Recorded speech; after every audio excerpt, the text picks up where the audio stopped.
সরকারের অধীনে পুলিশি চাকরি করছে, পৃথিবীর সবচেয়ে বিতর্কিত সরকার এখন ক্ষমতায় বসে আছে, তাই আপনি তার অধীনে চাকরি করেন, লজ্জা করে না? লজ্জা করে না? লজ্জা করে না?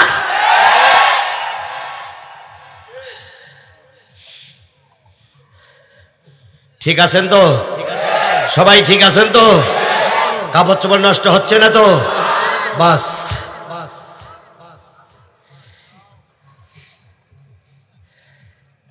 চলবে, ঠিক থাকে যেন। আল্লাহ আমাদের ধৈর্যের সঙ্গে মোকাবেলা করার তৌফিক দান করুক, সকলে বলেন আমিন। আমার ভাইয়েরা, যে জিনিসটা বোঝাতে চাচ্ছিলাম, কিয়ামতের দিন একদল মানুষের অন্তর আর চেহারা কি দিয়ে পোড়ায় দেওয়া হবে? কেন আগুন দিয়ে পোড়ানো হবে? ইয়া লাইতানা তাআনাল্লাহ ওয়া তাআনার রাসূল। তাদের দুইটা দোষ। একটা দোষ হচ্ছে তারা আল্লাহর আনুগত্য করিনি আর রাসূলের আনুগত্য করিনি। কথা বলেন ঠিক না বেঠিক?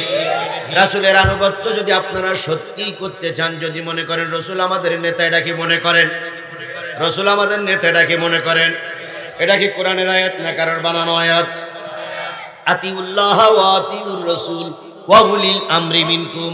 নির্চিন্তায়, প্রয়োজনে, বিনা প্রশ্নে আল্লাহ আমার রব, রাসূল আমাদের নেতা, এখানে কোনো প্রশ্ন খাটানি চলবে না। তাহলে রাসূল যদি আপনার নেতা হয়, আপনি যে কোনো একটা দল করেন, হয় আওয়ামী লীগ, নাই বিএনপি, নাই জাতীয় পার্টি, তিনটে দলের তিনজন প্রতিষ্ঠাতা নেতা আছে না নাই?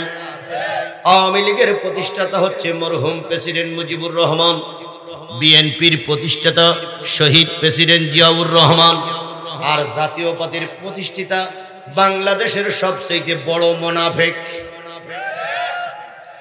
হোসেন মোহাম্মদ এরশাদ। আমি ওর হোসাইনও বলি না। এই মুনাফিকরা তখন থেকেই দেশটারে সর্বনাশের দিকে নিয়ে যাচ্ছে।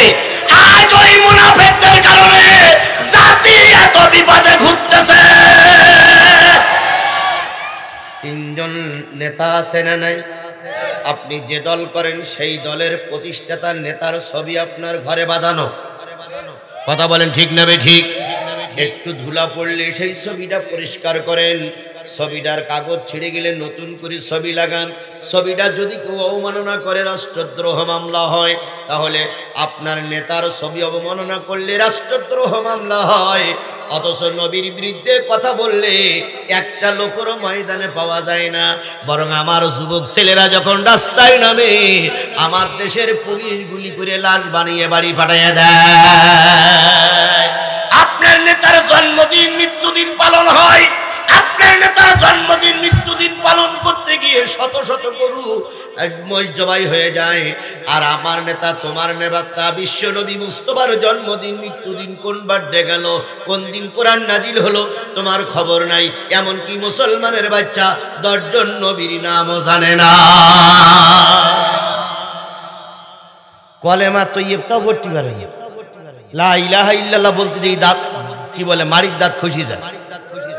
আমার দেশের একজন স্বনামধন্য এমপি আছে, এবার পাশ করেছে। উনি নির্বাচনের আগে এক সমাবেশে বলেছিল বিসমিল্লাহির রহিম। তোমার সাকিব ভাই না?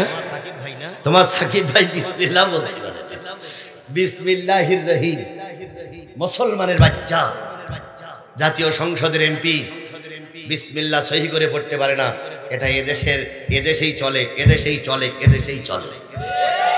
আমার ভাইরা, এজন্য আল্লাহর আনুগত্য করো, রাসূলের নেতৃত্ব মেনে নাও, নতুবা কিয়ামতের দিন চেহারা আগুন দিয়ে, আর চেহারার অন্তর কি দিয়ে পোড়ায় দেওয়া হবে? আগুন দিয়ে পোড়ায় দেওয়া হবে। এই জন্য জাতি সাবধান। কোরআন হাদিস মানতে গেলে রাসূলকে আগে মানতে হবে, আল্লাহকে আগে মানতে হবে। এই জন্য আল্লাহ পাক সকলকে কবুল করুক, সকলে বলুন আমিন। এখন একটা বাংলাদেশের একটা বিতর্ক চলছে, মিয়ারে হক আর মিয়ারে বাতিল। দুটো জিনিস নিয়ে জাতি এখন দ্বিধা বিভক্ত। একটা হচ্ছে মিয়ারে হক, একটা হচ্ছে মিয়ারে বাতিল। মিয়ারে হক, কেউ বলতেছে আল্লাহ এবং রসুলকে মানা। আল্লাহ এবং রসুল হলো আমাদের জীবনের সবচেয়ে নির্ভেজাল পথ প্রদর্শক। আর একজনেরা বলতেছে না, সাহাবীরা আমাদের পথ প্রদর্শক। এই নিয়ে বিতর্ক চলছে। এই বিতর্কটা শুরু হলো কোন জায়গায় দেখেন, বিতর্কটা শুরু হলো কয়েকদিন আগে কওমি মাদ্রাসার বোর্ডের একটা পরীক্ষা হয়ে গেছে। এই পরীক্ষায় ওনারা একটা প্রশ্ন করেছে, যে প্রশ্নটা ছিল এরকম যে কি যেন সেটা ফেরকা। বাংলাদেশে অনেক ফেরকা আছে, ফেরকা সম্পর্কে তোমরা কি জানো? আর ওখানে শেষে লিখেছে মওদুদিবাদ ফেরকা সম্পর্কে যা জানো উল্লেখ করো। মানে মওদুদি ছিল এই সমাজের একটা ফেরকা। এনারা এই কথাটাই লিখেছে। লেখার পরে আমাদের কিছু আলেমেরা ওর পাল্টা উত্তর দিয়েছে, মওদুদি ফেরকা বলে পৃথিবীতে কোনো ফেরকা নাই। কি কথা ঠিক না বেঠিক? আমরা যারা আমাদের লোক যারা জামাত ইসলাম করে, শিবির করে, এরা মওদুদি ফেরকাবাদে বিশ্বাস করে না। আমরা মওদুদিরে বিশ্বাস করে দল করি না। আমাদের দলের উদ্দেশ্য কোরআন, হাদিস, আল্লাহ এবং রাসূল। কথা বলে ঠিক না বেঠিক? বরং ফেরকাবাদ তোমরাই, কারণ তোমরা দেওবন্দি কথা ছাড়া বলতে পারো না। তাহলে আমরা যদি উল্টে বলতি তোমরা দেওবন্দি ফেরকা, তাহলে আমাদের ভিতরে কি দ্বন্দ্ব শুরু হলো না? এখন দ্বন্দ্ব শুরু হয়ে বলতে ও কাফের হয়ে গেছে, ও বলতে ও ফাসেক হয়ে গেছে। তাহলে এতে কি সংশোধনী হচ্ছে না সমাজ কলুষিত হচ্ছে? আমি এই হুজুরদের বলি টুপি দাড়ি থুইয়ে ওই চার দোকান দাও, তোমাদের মতন মৌলবীর মুখে ধর্মের কথা মানাচ্ছে না।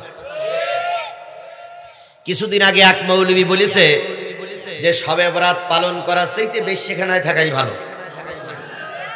আমার দেশের এক মৌলবী বলেছে শবে বরাত পালন করার চাইতে রাত্রি বেশ্যখানায় থাকাই ভালো। এই কথা শুনে আবার আর এক মৌলবী বলতেছে ও কাফের হয়ে গেছে, ওর বউ তালাক হয়ে গেছে, ও 14 গোষ্ঠী কাফের হয়ে গেছে। তাহলে ও বলতেছে শবে বরাত পালন করার চাইতে বেশ্যখানায় থাকা ভালো। যে মৌলবী সাহেব আপনি এই কথাটা বললেন, আপনার কি বিবেকে একটু বাজলো না? আপনার বিবেক কি একটু সাড়া দিল না? একটা ধর্মীয় অনুষ্ঠানের সঙ্গে আপনি কার তুলনা করছেন? উনি কথাটা কি ঠিক বলেছেন? ঠিক করেছেন। জাতি ওনাকে ধিক্কার জানায়। কথা বলেন ঠিক না বেঠিক? তাহলে এই যে দ্বিধা দ্বন্দ্ব, দ্বিধা বিভক্তি আমার সমাজে চলছে, এতে কিন্তু আমার সমাজ ভালো হচ্ছে না, বরং খারাপের দিকেই যাচ্ছে। আমার ভাইয়েরা, আমরা বিতর্কিত জিনিসে যেতে চাই না। সাহাবীদেরকে আপনি জাতির জন্য মাপকাঠি বলতেছেন, সাহাবীদের ভিতরে আমি ভুল ধরতে চাই না। তবে একটা জিনিস দেখেন, সিফফিনের যুদ্ধ হয়েছিল, একদিকে ছিলেন আলী আর একদিকে ছিলেন হযরতে আয়েশা রাদিয়াল্লাহু তাআলা আনহু।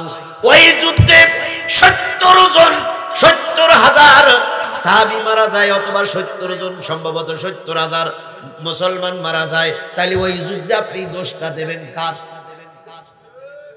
নিশ্চয়ই কারণ না কারোর বোঝার ব্যাপারে সামান্য ত্রুটি ছিল, তাই কেউ না কেউ যুদ্ধে কি বলে রাজি হয়েছেন। একজন সাহাবী বর্ণনা করেছেন মাল বেশি করা হারাম, মাল বেশি করা হারাম, মাল বেশি রাখা হারাম। আর একজন সাহাবী উত্তর দিয়েছে মাল যদি বেশি না হয় তাহলে যাকাত দেবা কি দিয়ে? তাহলে যে ব্যক্তি বলল মাল বেশি করা হারাম, ওই ব্যক্তির ফতোয়াটা ওখানেই রকসুদ হয়ে গেছে। পরবর্তীতে আর আলেমদের ফতোয়া চলতেছে। এই জন্য এই নিয়ে তর্ক বিতর্ক যেও না, জাতির কাছে পায়ে ধরি। কওমি আমার ভাই, আলী আমার ভাই, এ কথা কওমিরা বলতে পারি নাই, এ কথা বলেছিলেন আল্লামা দেলোয়ার হোসেন সাইদি। তিনি জাতীয় সংসদে দাঁড়িয়ে বলেছিলেন, আমি ডান চোখে কওমিদের দেখি, বাম চোখে আলিয়াদের দেখি, দুই চোখ আমার চোখ, দুইটা গ্রুপ আমার গ্রুপ। আজকে কওমি অঙ্গন থেকে কোনো বক্তার মুখে এই কথা শুনতে পারলাম না। কেন তোমরা উদার হও না? কেন তোমরা উদারতা দেখাও না? দয়া করে এই দ্বিধা বিভক্তির সময়, যেখানে ইসলাম সর্বনাশীর পথে চলে যাচ্ছে, এখন আর বাইরের ফতোয়া দেওয়ার কোনো সুযোগ নাই। আলেমে আলেমে বিভেদে এখন জালেমে জালেমে দোস্তি, আলেমে আলেমে বিভেদে এখন জালেমে জালেমে দোস্তি। পথের ঠিকানা জানা নাই কারো, কে কোথায় পাবে স্বস্তি। আলেমে আলেমে বিভেদে এখন জালেমে জালেমে দোস্তি, পথের ঠিকানা জানা নাই কারো, কে কোথায় পাবে স্বস্তি। এই জন্য দয়া করে মিয়ারে হক এইটা নিয়ে যারা বিতর্ক করছেন, আমি দুই হুজুরির পা জড়াই ধরি দুই হাত দিয়ে, দুইজন এক জায়গায় এসে এই ফিতনাটা বন্ধ করুন, এই ফিতনাটা বন্ধ করুন, এই ফিতনাটা বন্ধ করুন। আর এই ফিতনার সঠিক উত্তর দিয়েছে আমির হামজা, ফিতনার সঠিক উত্তর দিয়েছে মাওলানা আবুল কালাম আজাদ বাশার। আল্লাহ ওই দুইজন আলেম সহ পক্ষে যারা কথা বলছে তাদের পরে আল্লাহ রহমত নাজিল করুক। আপনারা যারা বিপক্ষে কথা বলছেন, দোহাই আপনাদের, আমি ক্ষুদ্র মানুষ, আমি ছোট মানুষ, আমার এলেম কালাম খুব বেশি নেই, আপনাদের এই জুলাই নিয়ে মশলার ফতোয়া আমি দিতে পারবো না, কারণ অতদূর পর্যন্ত লেখাপড়া আমি করিনি। তবে শুধু এতটুকু বলি, আপনারা দ্বিধা বিভক্ত হচ্ছেন আর জালেমেরা হাততালি দিচ্ছে। বলেন আমির হামজার পঞ্চগড়ের মাহফিলে আলেম আলামা মুসলমানরা খুশি হয়েছে না জালেমরা খুশি হয়েছে? এই জালেমদের খুশি করতেছেন যেই আলেম নামের কলঙ্কিত মায়ের কলঙ্কিত সন্তানরা, একদিন আল্লাহর আদালতে তাদের কৈফিয়ত দেওয়া লাগবে। সেদিন আমরা তাকাই তাকাই দেখবো, কিন্তু কিছু করতে পারবে না। বন্ধুগণ, ফিরে আসুন কোরআনের দিকে। তাই তো বলতেছিলাম আল্লাহ এবং রাসূলের আনুগত্য যারা না করবে তাদের অন্তরার চেহারা কি দিয়ে পড়ানো হবে। দ্বিতীয় আয়াতে চলে যান, অকালু রব্বানা ইন্না আতানা সাদাতানা ওয়া কুবরানা ফাদাল্লুনা সাবিলা।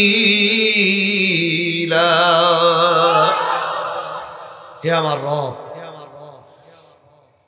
রব্বানা, হে আমার রব, ইন্না আতানা সাদাতানা ওয়া কুবরানা, নিশ্চয়ই আমরা আনুগত্য করতাম আমাদের নেতাদের আর মেনে চলতাম মুরব্বীদের।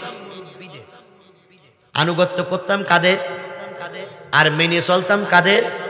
ফাআদাল্লুনাস সাবিলা, এই মুরব্বী আর এই নেতারাই আমাদের পথভ্রষ্ট করেছে। তাহলে পথভ্রষ্ট করে কয় গ্রুপ? একটা হলো নেতা, আর একটা হলো মুরব্বী। ভালো করে বোঝেন, আমার বাবার কথা না, কিন্তু কে কি বলতেছে ওটা আমার বাবার কথা না, বাবার কথা কি তার কথা জানি না, কিন্তু আমি আমার বাবার কথা বলছি না, কার কথা বলতেছি? আল্লাহ বলতেছে পথভ্রষ্ট করে দুই গ্রুপ, একটা হচ্ছে মুরব্বী আর একটা হচ্ছে নেতা। ও বন্ধুগণ, সমাজে অনেক নেতা পাওয়া যায়। এই নেতা, এক নেতা মঞ্চে বসে আছে, কিছুদিন পরে আপনার সামনে আবার কিছু নেতা আসবে। কাকে ভোট দিবেন, কাকে উপজেলা চেয়ারম্যান করবেন, কাকে ভাইস চেয়ারম্যান করবেন, ওটা আপনার ব্যাপার। আমি বেলকুচিতে ভোট করতে আসিনি, আসবো না। তবে একটা জিনিস আমার কোরআনের কথা মেনে নেন। আল্লাহ রাব্বুল আলামিন বলছেন, ইয়াউমা নাদউ কুল্লা উনাসিম বিইমামিহিম, কিয়ামতের দিন যখন বিচার শুরু হয়ে যাবে, কেউ যখন ময়দানে থাকবে না, আল্লাহ তখন সব এলাকার নেতাদের ডাকবে। আগে উঠবে কারা? আগে আল্লাহর সামনে যাবে কারা? নেতারা। শুধু নেতারা যাবে না, নেতা যখন যাবে তখন তাদের ভোটারদের ডাকবে, অনুসারীদের ডাকবে, আর বলবে আল্লাহ ডাক দিয়েছে, চলো, তোমরা তো ছিলে আমার দলের লোক, আমি যাচ্ছি আল্লাহর দরবারে, তোমরা চলে এসো। ইমাম উঠবে মুসাল্লিদের নিয়ে, ইমাম উঠবে কি বলে তার আনুগত্যশীল মুসাল্লিদের নিয়ে, ওমানাদু কুল্লা উনাসিম বিইমামিহিম ফামান উতিয়া কিতাবাহু বিয়ামিনিহি। যদি নেতার অনুসারীদের আমলনামা ডাইন হাতে আসে, নেতার অনুসারীরা হাসতে হাসতে জান্নাতে, আর নেতার অনুসারীদের আমলনামা যদি বাম হাতে আসে, ওই নেতাও জাহান্নামে।